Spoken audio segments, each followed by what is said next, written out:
Imaginen una tierra donde el suelo bajo sus pies es oro puro, pero el estómago de sus hijos está vacío. Imaginen ver cómo extraen la riqueza de sus ancestros en aviones que despegan hacia el norte, mientras ustedes se quedan atrás, tragando el polvo rojo de la miseria. Para la gente de Burkina Faso, esto no era una metáfora poética. Era una sentencia de muerte dictada en silencio. Durante décadas, nos dijeron que éramos pobres. Nos dijeron que necesitábamos ayuda. Nos dijeron que sin su mano guiadora estaríamos perdidos. Pero miren bien. Miren las manos callosas del agricultor que cultiva el mijo bajo el sol implacable. Miren los ojos de la madre que espera junto al pozo seco. No hay debilidad allí. Hay una fuerza que ha estado dormida, esperando una chispa. El mundo llama a esto inestabilidad. Nosotros lo llamamos despertar. Lo que están a punto de escuchar no es una noticia más en su pantalla. Es el sonido de las cadenas rompiéndose. Es el momento en que la dignidad dejó de ser una palabra para convertirse en un arma. No aparten la mirada. Esta historia no trata sobre política lejana. Trata sobre el precio que se paga por respirar aire libre. Suscríbanse ahora y sean testigos del cambio que está reescribiendo el mapa de África. Quédense con nosotros. Todo comenzó mucho antes de que las cámaras del mundo decidieran prestar atención.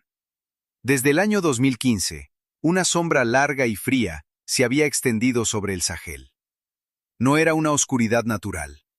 Era una oscuridad hecha de carreteras silenciosas y aldeas abandonadas.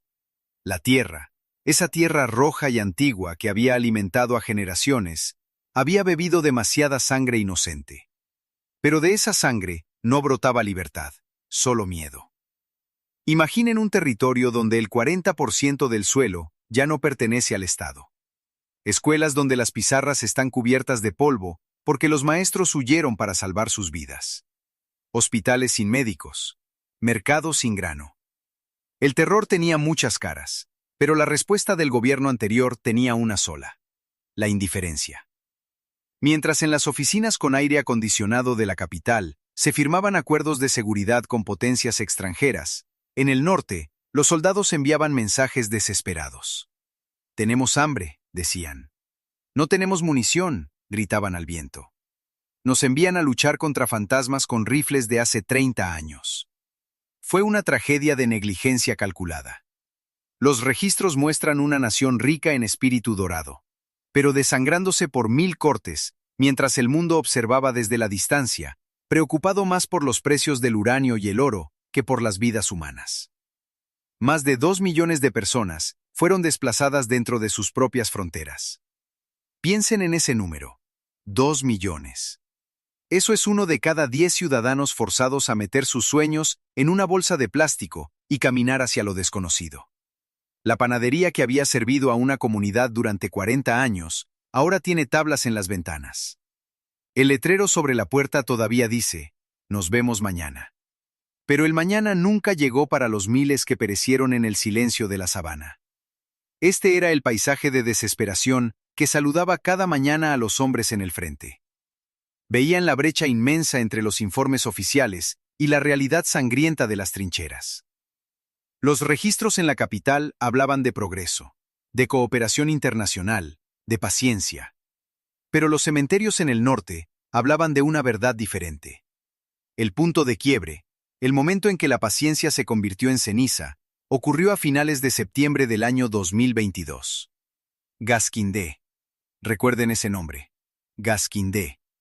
El aire estaba cargado con el olor de la lluvia y el resentimiento. Un convoy masivo, una línea de vida que transportaba suministros esenciales a la ciudad asediada de Yibo, fue atacado. Fue diezmado. No fue solo la pérdida de vidas, aunque el luto cubrió el país entero. Fue la pérdida de la última gota de esperanza en el sistema. Los soldados vieron que sus líderes estaban más preocupados por la etiqueta diplomática y por no ofender a los socios occidentales que por la supervivencia de la tropa raza. Vieron cómo las fuerzas extranjeras, presentes en el país con tecnología avanzada y drones de vigilancia, permanecían ciegas o inmóviles mientras la masacre ocurría. Fue en este vacío de liderazgo donde la tierra tembló. No por un terremoto, sino por la marcha de botas militares que decidieron decir basta. La gente estaba cansada de funerales. Estaban cansados de ser estadísticas en los informes de las Naciones Unidas. Comprendieron que la llamada ayuda internacional era una ilusión. Nos vendieron protección, pero nos entregaron ataúdes. Nos prometieron desarrollo, pero nos dieron dependencia. La rabia se acumulaba en las calles de Ouagadougou como una tormenta eléctrica antes del rayo. Los jóvenes, que nunca habían conocido un país en paz, miraban hacia el palacio presidencial y veían una fortaleza desconectada de la realidad. ¿Cómo podía un gobierno dormir tranquilo mientras su pueblo era cazado como animales? La desconexión era total, la traición era absoluta, pero la ira, por sí sola, es peligrosa. La ira sin dirección es solo un incendio forestal que lo consume todo, tanto lo bueno como lo malo. Para convertirse en una fragua, para forjar un destino nuevo y duradero, ese fuego incontrolable necesitaba un martillo. Necesitaba una mano firme que pudiera golpear el hierro caliente de la historia y darle una nueva forma. Y en la oscuridad de esa noche incierta, el golpe estaba a punto de caer. Cuando el martillo finalmente golpeó, el sonido no fue el de una copa de cristal brindando en un banquete diplomático. Fue el rugido de los motores blindados en las calles de la capital. El 30 de septiembre del año 2022, el mundo contuvo la respiración. Pero lo que emergió de la confusión no fue otro general con el pecho lleno de medallas que nunca ganó en combate. Lo que emergió fue un capitán. Ibrahim Traoré no llegó en una limusina con aire acondicionado. Llegó en un vehículo blindado de transporte de personal, cubierto con el mismo polvo rojo que cubría los cuerpos de sus camaradas en el norte. Su uniforme no estaba planchado para las cámaras. Estaba desgastado por la fricción de la guerra real. Llevaba la boina roja no como un adorno, sino como una advertencia. A los 34 años, tenía la mirada de un hombre que ha visto demasiados amaneceres sobre pueblos quemados. Miren bien esa imagen, porque es la antítesis de todo lo que la política occidental había diseñado para África. Durante décadas, nos acostumbramos a líderes que hablaban francés mejor que sus propias lenguas maternas. Hombres que se sentían más cómodos en los pasillos de París o Nueva York que en los mercados de sus propias ciudades. Pero este hombre era diferente. Cuando subió al podio improvisado, no leyó un discurso escrito por consultores extranjeros. Habló con la voz ronca de la verdad. Dijo que un soldado no tiene derecho a dormir en sábanas de seda mientras su pueblo duerme sobre la tierra dura. Dijo que la soberanía no se negocia en mesas redondas, se conquista en el terreno. La reacción en las calles de Ouagadougou fue eléctrica. No fue el miedo habitual que acompaña a un cambio de régimen. Fue una explosión de alivio. Miren los rostros de la juventud en esos videos de archivo. Jóvenes que habían crecido viendo cómo su país se encogía en el mapa, de repente vieron a alguien que se parecía a ellos. Vieron a alguien que compartía su rabia, pero también su inmensa dignidad. Miles de personas inundaron las plazas, no porque se les ordenara, sino porque sentían que, por primera vez, el palacio presidencial no era una fortaleza enemiga, sino la casa del pueblo. Ondearon banderas, no solo de Burkina Faso, sino banderas que simbolizaban una ruptura con el pasado colonial. Gritaban un nombre, pero más que un nombre, gritaban una demanda: respeto. La élite internacional, desde sus torres de marfil, llamó a esto un golpe. Lo condenaron con palabras severas y amenazas veladas. Pero no entendieron nada. Lo que llamaron desorden, el pueblo lo llamó justicia necesaria. Lo que llamaron riesgo, nosotros lo llamamos dignidad. Porque cuando un sistema está diseñado para fallarte, la única opción racional es desmantelarlo. Ibrahim Traoré no buscó el poder por la vanidad del trono. Los que estaban cerca de él en esos primeros días cuentan que la carga del mando pesaba visiblemente sobre él. Sabía que al tomar el control, no solo heredaba un título, sino una guerra en dos frentes. Una contra los insurgentes en el matorral y otra contra la asfixia económica que seguramente vendría desde el exterior. Su primera orden no fue asegurar su propia comodidad, fue ir al frente, fue reorganizar la logística para que los soldados en Yibo, esos mismos soldados que habían sido abandonados semanas antes, recibieran comida y munición. Fue un mensaje claro. La era de la negligencia había terminado. La jerarquía militar, que se había vuelto lenta y corrupta, fue sacudida hasta la médula. Los oficiales que habían engordado mientras la tropa adelgazaba fueron apartados. Este fue el momento de la gran clarificación. Traoré miró a los ojos de su nación y dijo la verdad más dura de todas: que nadie vendría a salvarlos, que no habría caballería extranjera bajando del cielo para rescatar a Burkina Faso. Dijo: debemos defendernos nosotros mismos o pereceremos. Esta honestidad brutal fue el catalizador. Fue la chispa que encendió un fuego en el vientre de la nación. La gente comenzó a darse cuenta de que la libertad no es un regalo que te da una antigua potencia colonial. Es algo que tomas con tus propias manos. El capitán se convirtió en el espejo donde la sociedad se miraba, y por primera vez en mucho tiempo no sentía vergüenza. Sentía orgullo. Pero la euforia de los primeros días pronto dio paso a la gravedad de la tarea. El palacio había sido tomado. Las viejas estructuras estaban cayendo, pero el verdadero enemigo no estaba solo en las fronteras. Estaba en las mentes de aquellos que creían que África no podía gobernarse a sí misma sin tutela.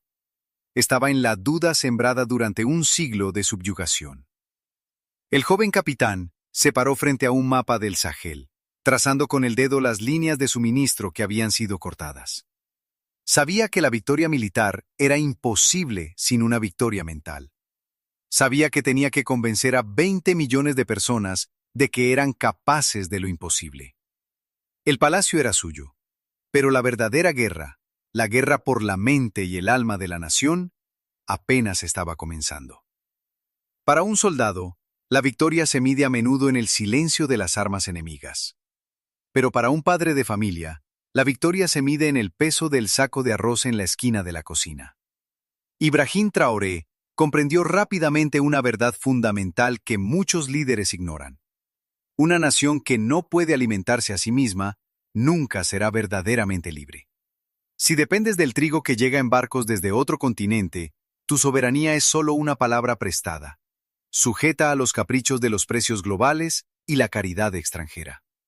Así nació la ofensiva agropastoral. No fue solo un programa gubernamental con un nombre elegante. Fue una movilización total. Imaginen tractores rompiendo la tierra dura donde antes solo pasaban patrullas militares. El capitán pidió a la nación que mirara hacia abajo, no con vergüenza, sino con propósito. La tierra no era solo para ser defendida, era para ser cultivada. Dijo que el imperialismo se combate no solo en las trincheras, sino en los graneros. Si controlan tu estómago, controlan tu mente. En las regiones donde la seguridad comenzó a regresar, las semillas volvieron a tocar el suelo. No eran semillas genéticamente modificadas importadas con condiciones. Eran semillas de resistencia. El objetivo era claro: autosuficiencia alimentaria. Que el mijo, el maíz y el sorgo que alimentan a los niños de esta tierra crezcan de esta tierra. Pero, ¿quién protegería estos campos? El ejército regular, aunque revitalizado, no podía estar en todas partes a la vez. Aquí es donde la historia da un giro hacia lo extraordinario. La respuesta no vino de contratistas de seguridad privados, ni de cascos azules de las Naciones Unidas. La respuesta vino de los propios vecinos. Se hizo un llamado a los voluntarios para la defensa de la patria. Se esperaban unos pocos miles, pero la respuesta fue abrumadora. 50.000 ciudadanos se levantaron. 50.000. No eran mercenarios pagados con oro. Eran agricultores que dejaron sus azadas por rifles. Eran maestros, comerciantes, mecánicos. Gente común que decidió que la seguridad de su aldea no era responsabilidad de un gobierno lejano, sino su propia responsabilidad sagrada. Miren el coraje que se necesita para eso. Ponerse un uniforme improvisado, recibir entrenamiento básico y pararse en la línea del frente para proteger a tu comunidad. Estos voluntarios se convirtieron en los ojos y los oídos de la nación. Se convirtieron en el escudo humano que permitió que la vida civil comenzara a respirar de nuevo. Gracias a ellos, mercados que habían estado cerrados durante años abrieron sus puertas. el ruido del comercio reemplazó al silencio del miedo. Y luego estaba la cuestión de la riqueza. Durante décadas, la paradoja de esta región ha sido insultante. Vivir sobre minas de oro mientras se camina descalzo. Las grandes corporaciones multinacionales extraían la riqueza del subsuelo. Pagaban regalías minúsculas y enviaban las ganancias a bolsas de valores en Londres, Toronto o París. El pueblo veía los camiones cargados salir, pero las escuelas seguían sin techo y los hospitales sin medicinas. Traoré miró este sistema extractivo y dijo, no más.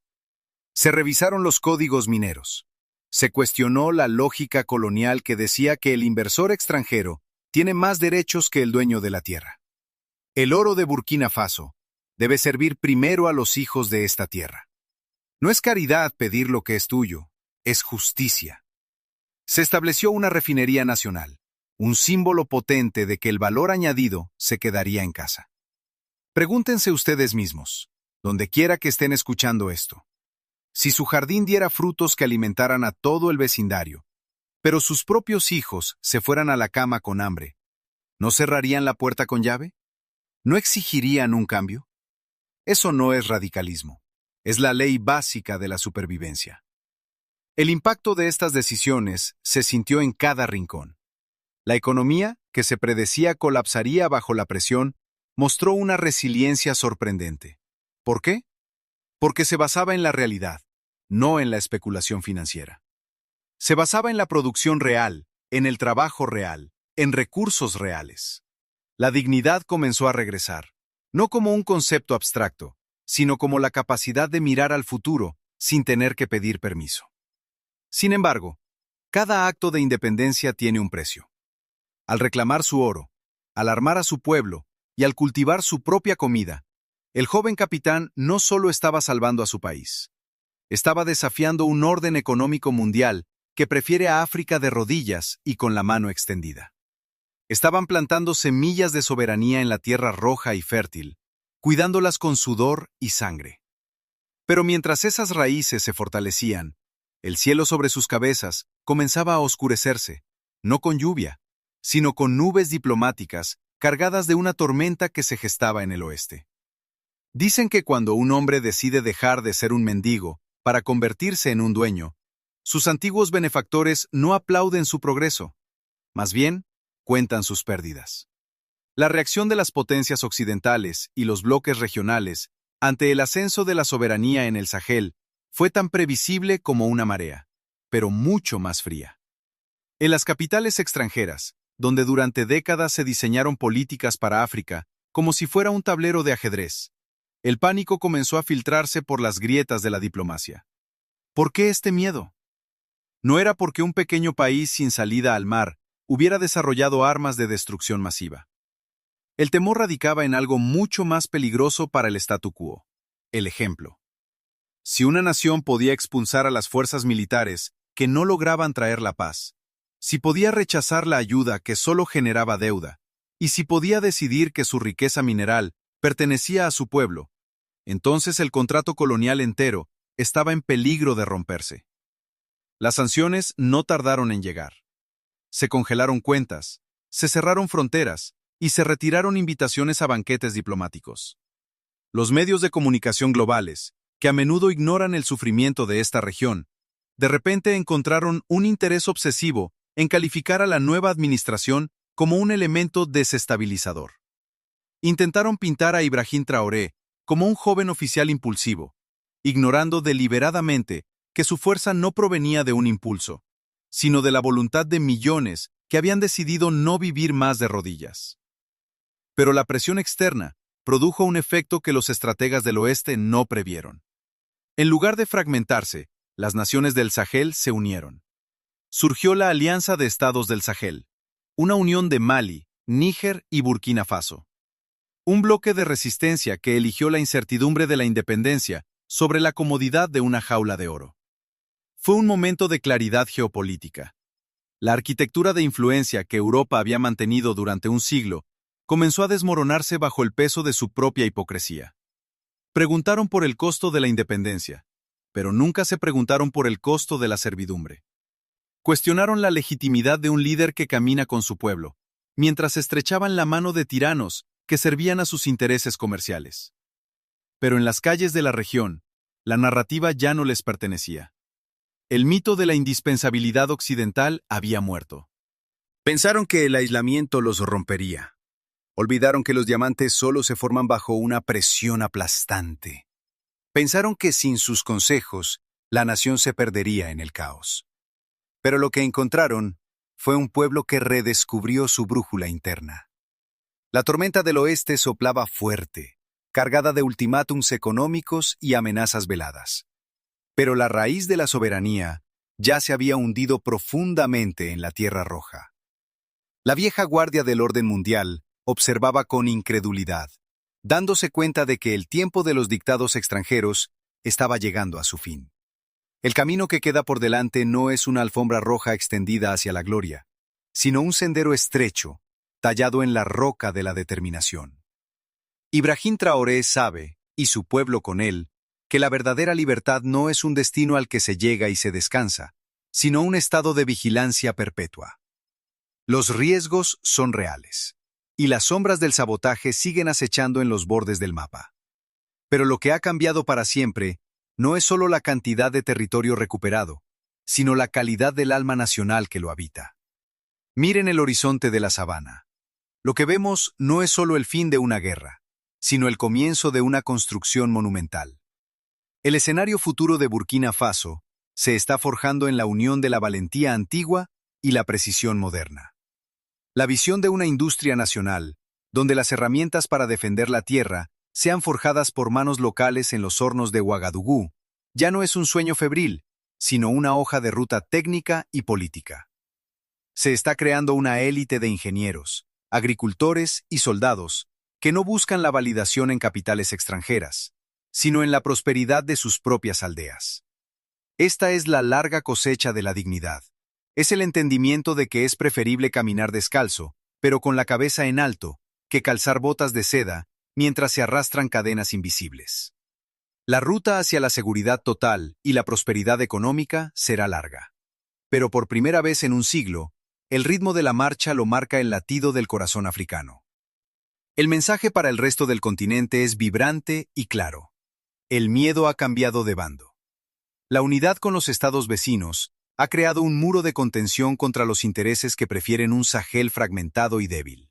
Juntos, están redefiniendo lo que significa ser un Estado soberano en el siglo XXI. La hoja de ruta es clara: seguridad alimentaria, control de los recursos naturales y una defensa innegociable de la patria. El camino está lleno de peligros, y los poderes globales seguirán buscando grietas en la armadura de la alianza. Pero los cimientos han sido colocados con piedra y sangre. Al final, la historia no recordará los nombres de los diplomáticos que firmaron decretos de sanción desde oficinas lejanas. La historia recordará el nombre del niño que volvió a la escuela y del agricultor que recuperó su campo. Recordará el momento en que una nación decidió que su destino no sería escrito nunca más en una lengua extranjera. El sol se pone sobre la tierra roja, proyectando sombras largas de esperanza. La semilla ha roto la cáscara. Las raíces se han profundizado, y aunque la tormenta siga rugiendo, el bosque de la libertad ha comenzado a crecer. La mañana, por fin, pertenece a quienes se despiertan para construirla con sus propias manos. Lo que han escuchado hoy no es simplemente una crónica de eventos lejanos o un resumen de cambios geopolíticos. Es el recordatorio vibrante de que la soberanía, la dignidad y la esperanza no son conceptos enterrados en los libros de historia, sino fuerzas vivas que pueden transformar el presente. La historia de Burkina Faso nos enseña que el tamaño de una nación no define el alcance de su destino, y que la falta de recursos nunca podrá apagar la llama de un pueblo que ha decidido recuperar su alma. Este camino de transformación, liderado por Ibrahim Traoré, es mucho más que un cambio de mando militar. Es un manifiesto escrito con la voluntad de hierro de quienes prefieren la incertidumbre de la libertad sobre la seguridad de la servidumbre. Al mirar hacia el futuro, vemos un continente que está dejando de ser un espectador de su propia explotación para convertirse en el arquitecto jefe de su propia casa. El despertar del Sahel es un faro para todo el sur global, una prueba irrefutable de que la agencia africana no es una promesa futura, sino una realidad presente y poderosa. Cuando se escriban los libros de historia de este siglo, los nombres de quienes intentaron asfixiar esta soberanía con sanciones y amenazas se desvanecerán en el olvido.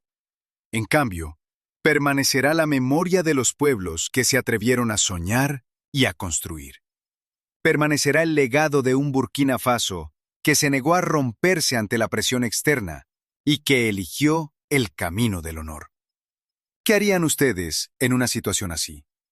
¿Elegirían la comodidad del statu quo o el viaje peligroso pero glorioso hacia la verdadera independencia? Les invitamos a que esta pregunta no muera en el silencio. Si estas palabras han resonado en su sentido de la justicia, no se marchen.